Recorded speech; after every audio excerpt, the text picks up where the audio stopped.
Hello and welcome! My name is MisterInSayne and today I'm going to show you how to make really big elevators. I made a video about this and afterwards I found out that I'm pretty sure this is the biggest elevator out there that actually is able to stop at the top without using any blocks to stop it, and then waits for a redstone signal. I've also found out I can actually make it even bigger than the one I showed off. So I'm gonna walk you through that, explain you how all the systems work, but start off with the basics of it. So yeah, I hope you can follow along. Alright, so first of all I'm gonna start with the engine. This is what powers everything, and if you don't know how flying machines work yet, basically whenever an observer gets pushed, the back of it sends a redstone signal. You can see it flashing up, which, because slime blocks and honey blocks take everything with it that it's connected to, except for certain blocks like obsidian. When they get pushed, you can put a sticky piston on top of it, and if you push it, it pulls whatever it takes it. Then if you do the same on the top, and then give it a signal, it starts moving in that direction continuously, and they're reversible, which makes it great for elevators and such.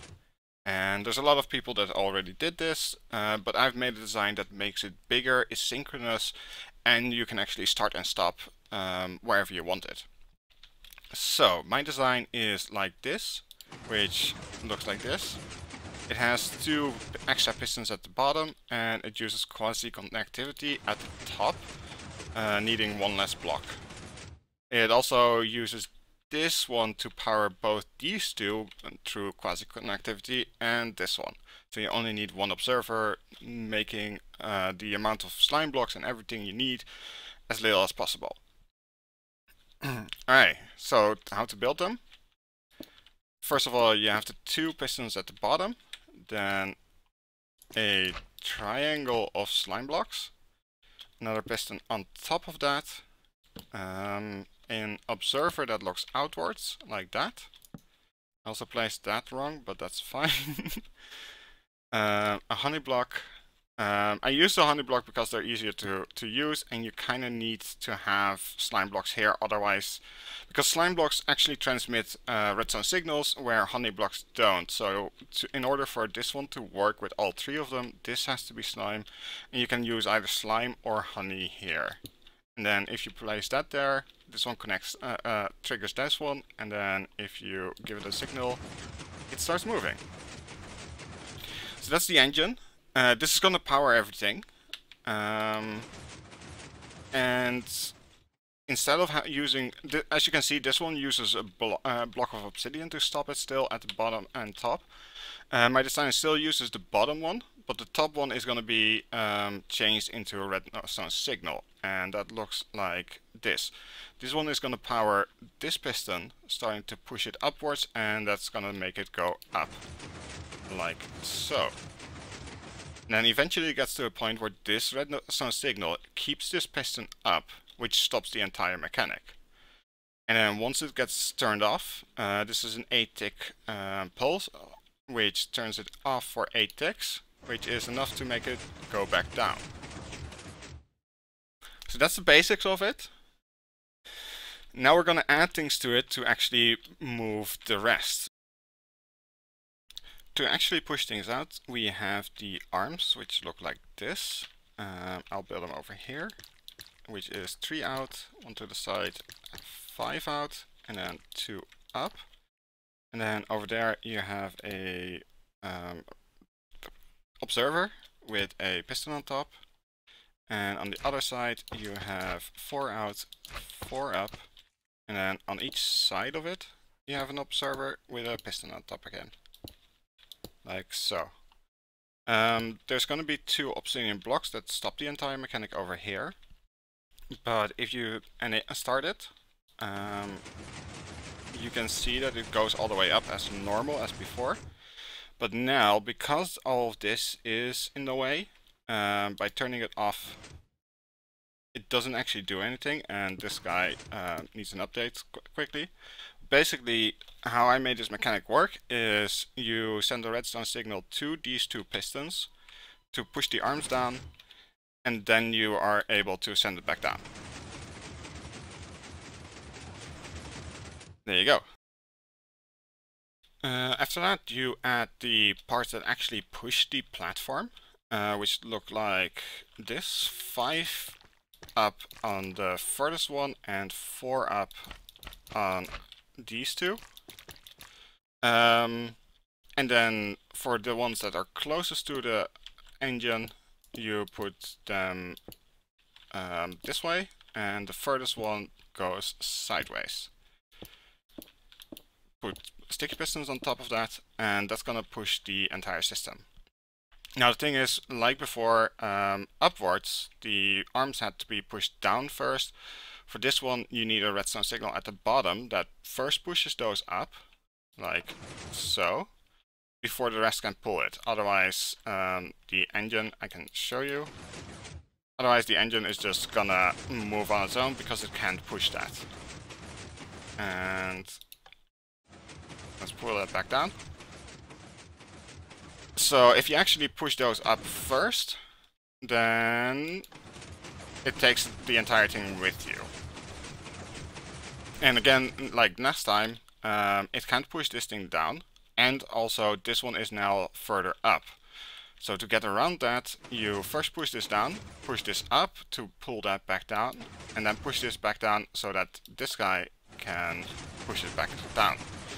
And the entire mechanism works like that. The problem with that is, if you, for example, have a platform here that is all the way across. Also, it is very important to have these obsidian blocks here, one block above this, and in this specific pattern, 2 blocks between the arms that push the platform, and 2 out here and 2 out there. That make it so that the engine and everything fits exactly between everything, because there's gaps in between all of the slime blocks. Basically, if you have the platform here, and let's first activate this, and then push this, push the entire thing up. The only problem is that when you do that, if you do the same thing again, the problem is that the platform stays. And at first I thought that I first had to push the entire thing back down, then cycle around again, and then once it gets back up, it actually pulls this down, and then when you do it, it takes it with it, and you can then send it back down.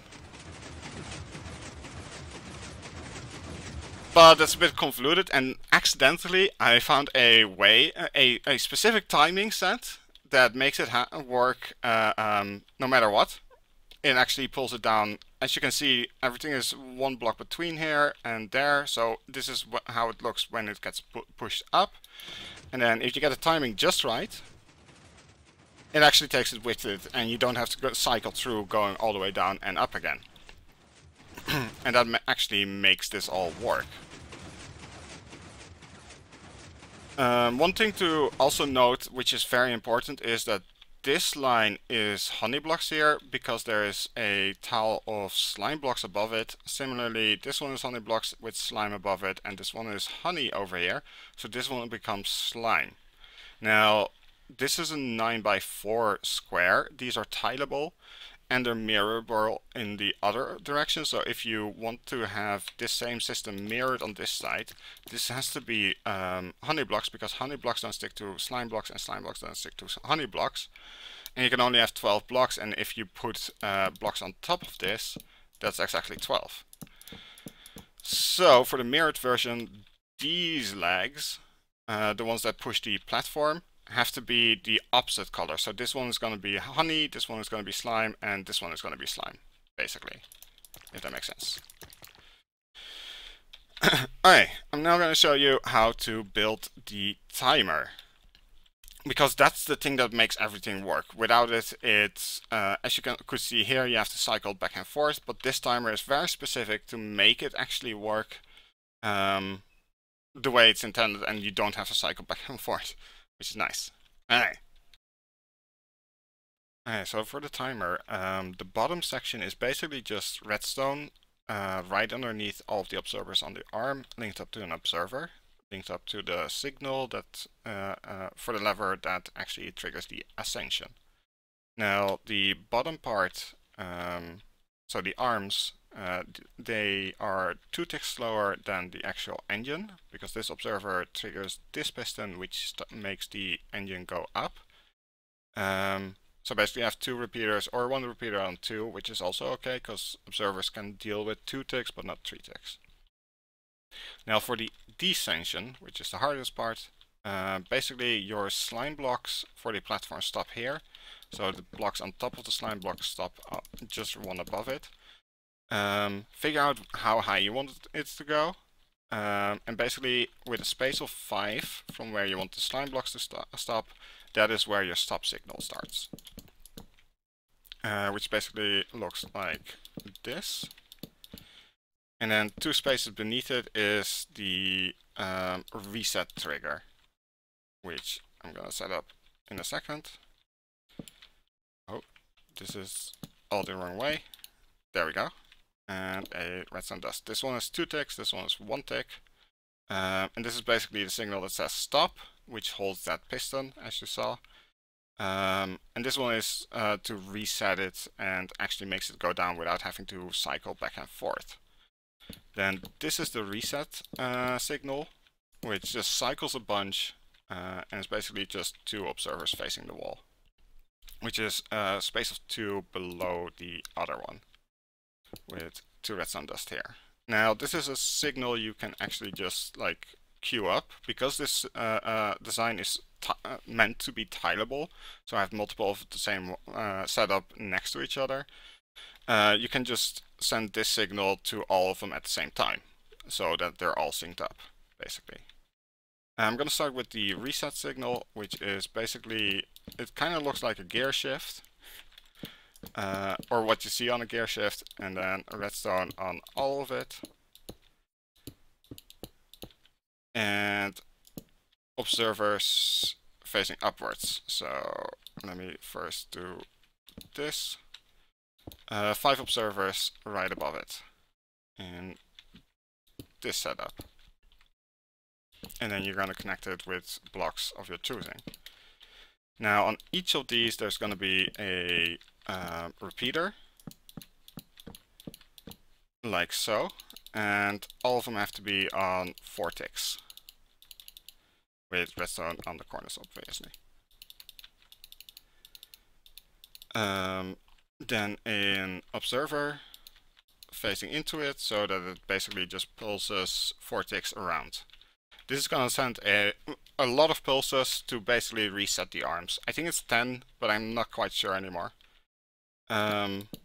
This then goes to the startup trigger, which looks a bit like this. This one this way, and then some redstone here, which cycles that around. As you can see, now all of the pulses happen, and that's what we want. An observer behind that piston, and basically what this does is, if you send a signal, it pushes this out, does all of its things, and then eventually it comes back, which right now it doesn't, but once we set this up, it comes back and then tells this guy to go back down, which, let me quickly send us a pulse. It does its pulses, and then this one goes back, this one closes out, and doesn't send another signal. So that's basically an on-off switch, which is good. Then on top of this, right on the edge, where it goes around, you put 2 observers facing upwards, with a block here, with another one of those observers, and redstone on here. This actually creates the pulse that makes this do a funky thing, so that it actually does. That's the part that makes it not have to go cycle back and forth. So that is one of the most important parts of the entire build, and that is actually that makes it work. Which looks like this, and then a sticky piston here with a block of redstone, which is connected to this, and that's the signal that you push out to all of them, which is continuously on so that this one actually stops. That's the important part. Now you also move this over here and put an observer here, which links back to that. So basically this sends out a pulse. Over here it swaps this. That redstone is not supposed to be there. That swaps this, pulls this in, then a few ticks later it pulls it back out, and then makes it go funky, which actually makes it work. And then eventually it ends here, and that makes the last pulse, which is a little bit longer, and that actually stops it. Alright, I think I got everything. Now let's see if it works. I think I did everything right, but always double check. So it stops on this block. There you go. And then when I trigger this, it resets, grabs that, and starts going back down. There we go.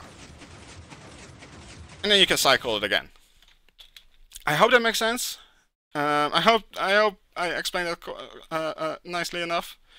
Now, when I started setting things up, I figured, hey, I can build a bigger one. So I did, and this one is actually 12 wide. It takes a bit more redstone. Sorry, not redstone. The timer and redstone are actually exactly the same, except for the bottom one has a different design for the redstone here because the observers are in different places. But this one can actually go up to 12 wide. So that means you can make it 24 by 20. Well, 24 by whatever size you want, because this is infinitely tileable in one direction. The other one, 24, is the maximum as far as I can tell. So let me show you how to build that one. Alright, so for the bigger design, the engine is the exact same and the timers are the exact same. The only thing to note is that instead of having 5 blocks between where the slime blocks stop, there's only 4 blocks space between it. You make it like this, basically have 3 out and then a little corner like this, with an observer facing downwards to grab this redstone signal. Then sticky pistons on each side. And next to that you have honey blocks this way, and make sure that this is slime blocks because otherwise the redstone signal doesn't transfer to all of these. But yes, honey blocks 3 blocks out, then 4 blocks out, and then 1 down this time. With observers on the bottom one, with sticky pistons on it. Then on this one there's 5 blocks upwards, like this. This one has 5 blocks upwards, like so. Then this one has a weird little corner like this, which is 5 blocks out and then matches the height. Then this one is a weird, weird bendy bit as well, with 5 blocks out. And then this one is 3 blocks out and then matches the same height as well. The observers on these ones are going to be on the out as far away as possible, with the blocks on top. And then this one has an observer on each side, working for these setups. And this one is a little bit different. I think I did that wrong. Yeah, I did. This one is actually has another kink in it. Let me double check. Yeah, and then they have the observers down here. I'm sorry. I have the observers down here with the sticky pistons, and the observers here. The reason why that kink is important, because if you make it tileable, otherwise the obsidian on top can't be placed anywhere, and you kind of have a mess of a system, and things might stick to each other. So you have to set it up like this. That's why I remembered that I got it wrong. Now the obsidian is going to be up here. No, up here. And there's going to be one here and one here. And then the other ones are gonna be out here and out here to rest the platform up. And then the last two are gonna be here. And that's what you build your platform on. Like so. Now again, the thing to note is that this one has to be, if you mirror it, because this platform has to be honey blocks, you flip these, the top bits around. So these ones are going to be slime, those ones are going to be honey, and this one is going to be slime again, to make sure that they don't stick to the platform and actually everything actually works. And to show this one off, it works the exact same as the other one, but like I said, there's only 4 blocks of space in between it this time. And you might like that, so yeah. And then to go down is the exact same, where it cycles through it, does that little weird thing, that makes everything work, and then brings it all back down. So yeah, with this you can make it 24 wide, and then the other size is as far as you want it, basically. Now I do think there is an option to make this able to stop at the multiple platforms. I haven't built that yet, I haven't tried that yet, but I'm pretty sure it's possible. So if you want that, I can try that too. Or you can try that yourself, which would be cool too. I think there's still the bigger designs to be made, but yeah, I'll let people experiment, because I think this is a new design. I'm very certain that this is a design that nobody has made yet, and this might lead to a lot of new things in terms of flying machines and elevators. But maybe someone has already done it, and I'm just dumb. But yeah, I hope you enjoyed. I hope you can make some crazy inventions with this, or crazy builds. And if you do, please show them to me. I'd love to see it. And yeah, I hope you have a lovely day. And thank you for watching. Bye bye!